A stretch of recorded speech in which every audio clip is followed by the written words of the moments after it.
নেপালের কাছে হারলেও বাংলাদেশ হয়তো বিশ্বকাপের সুপার এইটে চলে যেত।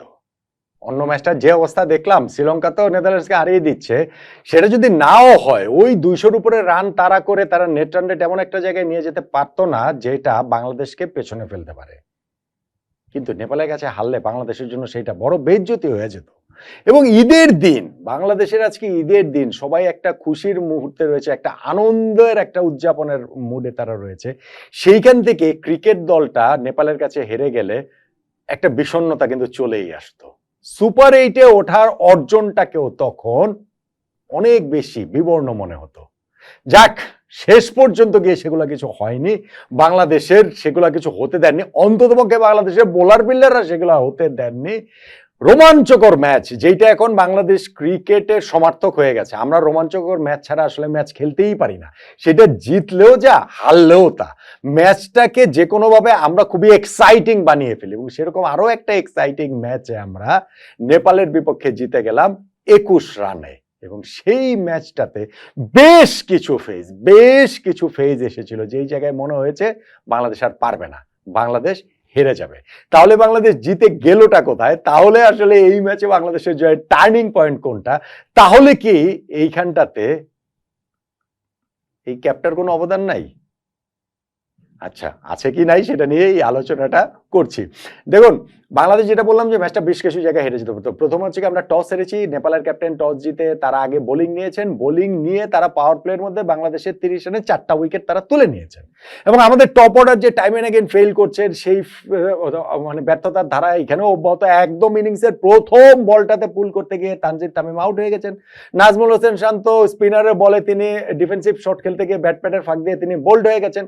তা লিটন এবং তাহিদ হৃদয় দুইজনই বিগ শট খেলতে গিয়ে টপেজ হয়ে তিনি তা ক্যাচ দিয়ে আউট হয়েছেন। ফলে আমরা শুরুতেই 4 উইকেট হারিয়ে খুবই চাপের মধ্যে পড়ে যাই। তখন আমাদের পার্টনারশিপ, আমাদের ভরসা সাকিব আল হাসান, মাহমুদুল্লাহ রিয়াদ, দুই অভিজ্ঞর উপরে আমরা ভরসা করেছি। এবং যখন এই সাকিবের সঙ্গে ভুল বুঝাবুঝিতে মাহমুদুল্লাহ রিয়াদ রান আউট হয়ে যান না, তখন কিন্তু মনে হয়েছে যে এটাকেই হয়তো বা টার্নিং পয়েন্ট করতে হতে পারে শেষ পর্যন্ত গিয়ে বাংলাদেশ যদি ম্যাচটা না জেতে। কারণ এরপরে অন্যদের কন্ট্রিবিউশন ছিল না, সাকিবও বেশি করতে পারেননি, জাকের আলীও বেশি করতে পারেননি। আমরা একসময় এমন একটা অবস্থা হয়েছে যে 88 আমাদের 9 উইকেট হয়ে গেছে। লাস্ট উইকেট পার্টনারশিপে তাসকিন এবং মুস্তাফিজ যে যোগ করলেন হচ্ছে গিয়ে 18 রান। এইটা ভাই মানে হীরার মতো দামি 18 রান তারা যোগ করেছেন। এবং এই যে রানটা, লো স্কোরিং ম্যাচে লাস্ট উইকেট পার্টনারশিপে 18 রান, যেখানে বাংলাদেশের স্কোরটা 100 পেরেছে, সেইটা আসলে খুবই খুবই ভাইটাল। আমার কাছে মনে হয় যে বাংলাদেশ তো জিতেছে শেষ পর্যন্ত, সেই কারণে এইটা একটা বড় টার্নিং পয়েন্টের দাবিদার। আচ্ছা, এখন 106 রান ডিফেন্ড করতে হলে কি করতে হবে? সহজ হিসাব। এটার জন্য হচ্ছে গিয়ে মানে ক্রিকেট ব্যাকরণের, ক্রিকেট ক্লাসের সহজ পার্ট, প্রথম পার্ট, শুরুতে উইকেট নিতে হবে। আমরা এক্স্যাক্টলি সেই কাজটাই করেছি, এবং সেই কাজটা করেছেন কে? তানজিম হাসান সাকিব। কি ব্রিলিয়ান্ট তিনি স্পেলটা করলেন, আগুনের গোলার মতো স্পেলটা করলেন। একেবারে প্রথম বলটাতেই তার ইনসাইড এজ হলো, সেটা 4 হয়ে গেছে, কিন্তু প্রথম বলটাতেই তিনি যেভাবে ব্যাটসম্যানকে বিট করেছেন, সেইটা যে 4 ওভারের টানে স্পেল করেছেন, পুরোটা সময় জুড়ে অব্যাহত রেখেছেন। 4 ওভারে 24টা বল করেছেন, তার মধ্যে 21টা তিনি ডট বল করেছেন রে ভাই। নেপালের ব্যাটসম্যানরা তাকে খেলতেই পারেননি, তাকে আসলে বুঝতেই পারেননি। এবং তিনি এই 4 ওভারের স্পেলে মাত্র 7 রান দিয়ে তিনি এই জায়গাটাতে হচ্ছে গিয়ে 4টা উইকেট তুলে নেন। যখন তিনি, এবং মাঝখানে ওদিকে আবার যে কি বলে চলে, মুস্তাফিজুর রহমানও বোলিং এ এসে তিনি আবার একটা উইকেট তুলে নিলেন। ফলে ওই জায়গাটাতে তাদের শুরুতেই 26 রানে 5 উইকেট পড়ে যায়। আমাদের পড়েছিল হচ্ছে গিয়ে মানে ওই যে 30 রানের মধ্যে 4 উইকেট, আর তাদের 26 রানে 5 উইকেট পড়ে যায় যখন, তখন তো ওই 105 রানকেই আসলে আরো অনেক বড় মনে হচ্ছিল। বাংলাদেশ তখন হচ্ছে গিয়ে ভেবেছে যে আমাদের তখনও বোলিং এ মুস্তাফিজ মাত্র শুরু করেছেন, রিশাদ আসবেন, আছেন হচ্ছে গিয়ে মানে সাকিব আছেন। ফলে বাংলাদেশ জয়ের একটা বিরাট আত্মবিশ্বাস পেয়ে যায়। এবং সেই আত্মবিশ্বাসটা, যেটা বললাম না, আমাদের তো আসলে এক্সাইটিং কোনো কিছু না করে আসলে হয় না, আত্মবিশ্বাসে ধাক্কা লাগতেও সময় লাগে না। একটা পার্টনারশিপ হলো, এবং আস্তে আস্তে দেখা গেল সেই পার্টনারশিপটা এমন একটা জায়গায় চলে যাচ্ছে যেটা ম্যাচটা বাংলাদেশের কাছ থেকে প্রায় ছিনিয়ে নিয়ে যাচ্ছিল। এবং ওইখানটাতে যখন তাদের 5 ওভারে 42 রান লাগে, ওই সময় মাহমুদুল্লাহ রিয়াদের করা ওভারটা থেকে একটা 4 মারলেন, একটা ছক্কা মারলেন, ওই ওভারটা থেকে 12 রান হলো। 4 ওভারে তাদের লাগে হচ্ছে গিয়ে 30 রান, 24 বলে 30 রান লাগে, হাতে আছে 5 উইকেট। যেই পার্টনারশিপ, সেই পার্টনারশিপ হয়ে গেছে 52 রানের, 50 প্লাস হয়ে গেছে।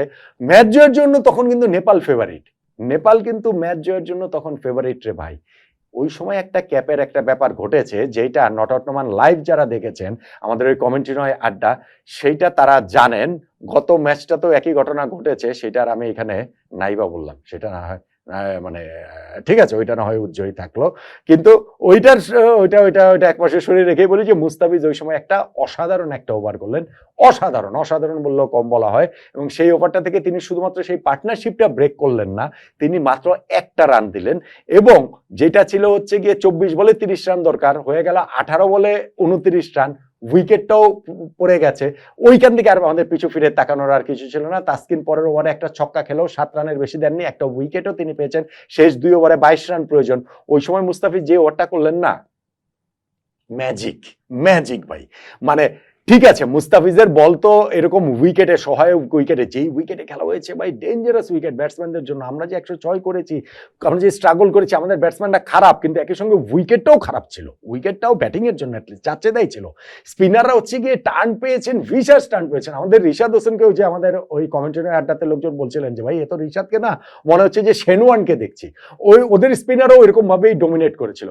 ফলে ওইরকম একটা উইকেট মুস্তাফিজের জন্য খুবই আদর্শ একটা উইকেট, যেখানে হচ্ছে গিয়ে বল গ্রিপ করছিল। এবং সেই উইকেটটাতে ওরকম তিনি যে 19 নম্বর ওভারটা করলেন, 1 নম্বর 2 নম্বর 3 নম্বর 4 নম্বর 5 নম্বর, 5টা বলে ব্যাটসম্যান লাগাতেই পারলেন না ব্যাটে। দীপেন্দ্র, যিনি হচ্ছে ওই পার্টনারশিপে এতক্ষণ ধরেছিলেন, 5টা বল তিনি মারলেন এবং 5টা বল তিনি মিস করলেন। মুস্তাফিজের কাটাটা লাস্ট বলে ব্যাটে লাগাতে পেরেছেন, তবে উইকেটের পেছনে ক্যাচ দিয়ে তিনি আউট হয়ে গেছেন। মুস্তাফিজের ওই ওভারটা আসলে একটা, যেটা বললাম, একটা ম্যাজিক্যাল ওভার ছিল।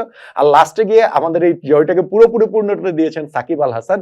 তিনি 2টা উইকেট নিয়ে নেপালের ইনিংসটা 85 রানে শেষ করে দিয়েছেন। আমরা হচ্ছে গিয়ে 21 রানে ম্যাচটা জিতে গেছি। সাকিবের কিন্তু ওয়ার্ল্ড কাপে এই প্রথম তিনি উইকেট পেলেন। ওয়ার্ল্ড কাপের প্রথম 3টা ম্যাচে সাকিব আল হাসান কিন্তু উইকেট পাননি।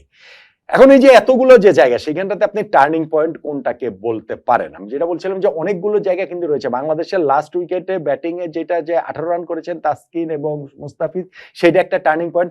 শুরুতে হচ্ছে গিয়ে তানজিম হাসান সাকিবের বোলিং স্পেলটা, সেইটা একটা টার্নিং পয়েন্ট। আর শেষে গিয়ে মুস্তাফিজের ওই 2টা ওভারটা, সেইটাও আসলে একটা টার্নিং পয়েন্ট। এই 3টা বড় দাবিদার বলে আমার কাছে মনে হয়। কিন্তু বাংলাদেশ হচ্ছে গিয়ে এগুলো সবগুলোই গুরুত্বপূর্ণ, খুবই গুরুত্বপূর্ণ। এবং একটা না হলে, লাস্ট উইকেট পার্টনারশিপ না হলে হয়তোবা আমরা এরকম জয়ের মতো আত্মবিশ্বাসের জায়গাটাই থাকতো না। আবার ধরেন হতেছে গিয়ে যে মানে 100 রানও আমরা করতে পারিনি, সো পুরো টিমের মোরালটা অনেক ডাউন থাকতো। আবার শুরুতে তানজিম সাকিব ওরকম আগুনের গোলার মতো স্পেল না করলে লাস্টের এই ক্ষেত্রটাই তো প্রস্তুত হয় না। 26 রান ওদের 5 উইকেট আমরা তুলে নিয়েছি, যার 4টাই তানজিম সাকিব তুলে নিয়েছে। আর লাস্টে মুস্তাফিজের ওই বোলিং স্পেলটা তো কথাটা আর কি বলবো। তো আমার কাছে যে সবকিছুর পর আমার কাছে মনে হয় যে ম্যাচটা অনেক দিকে গিয়েছিল, অনেকবার এদিক ওদিক করেছে, শেষ পর্যন্ত ম্যাচটা আমাদের হাত থেকে প্রায় ফসকে বেরিয়ে যাচ্ছিল ওই পার্টনারশিপটাতে। সেইখান থেকে মুস্তাফিজের করা ওই ওভারটাই, আমি মুস্তাফিজের মানে 2টা ওভারের মধ্যে 19 নম্বর ওভারটা ম্যাজিক্যাল, কিন্তু টার্নিং পয়েন্ট হচ্ছে গিয়ে তার করা 17 নম্বর ওভারটা। কারণ ওই 17 নম্বর ওভারটা যখন তিনি করতে আসেন, তার আগের ওভারে ব্যাটসম্যান হচ্ছে গিয়ে 4 ছক্কা মেরেছেন, পার্টনারশিপে 50 রান হয়েছে, তাদের 24 বলে 30 রান প্রয়োজন, হাতে 5 উইকেট। ওই সময় মুস্তাফিজ একটা উইকেট নিলেন এবং ওভারে মাত্র একটা রান দিলেন। তো আমার কাছে সবকিছুর পরে বাকিগুলো খুবই গুরুত্বপূর্ণ, আমাদের ব্যাটিং এর লাস্ট উইকেট পার্টনারশিপ কিংবা তানজিম হাসান সাকিবের যে ম্যাজিক্যাল যে বোলিং, কিন্তু টার্নিং পয়েন্ট আমার কাছে মুস্তাফিজের করা ওই 17 নম্বর ওভারটাই, যেখানে তিনি পার্টনারশিপটা ব্রেক করলেন, একটা রান দিলেন। একমত হবেন আপনি আমার সঙ্গে নাকি? এবং আপনিও কি এই মানে এই ম্যাচটার ক্ষেত্রে মানে একসময় কি ভয় পেয়ে গিয়েছিলেন কিনা যে না, বাংলাদেশ ম্যাচটা হেরে যেতে পারে? ভয় পাওয়ার কিছু নাই। ভয় পাওয়ার ওইরকম যদি কিছু থাকতো, তাহলে হচ্ছে কি আমাদের পরের বাংলাদেশ সুপার 8-এর যে ম্যাচগুলো রয়েছে, সেই জায়গাটাতে তো কমেন্ট্রি নয় আড্ডাতে আপনাদের সঙ্গে হাজির হব। তখন আপনারা না হয় এই ক্যাপের গল্পটা যারা জানেন না তারা জেনে নেবেন, টার্নিং পয়েন্টের সঙ্গে মিলে নেবেন। আপনারা কি এই টার্নিং পয়েন্ট, মানে সিরিয়াসলি বলছি, এই টার্নিং পয়েন্টের সঙ্গে একমত যে মুস্তাফিজের ওই ওভারটাই টার্নিং পয়েন্ট, নাকি আপনার টার্নিং পয়েন্ট অন্য কিছু? জানাবেন নাকি?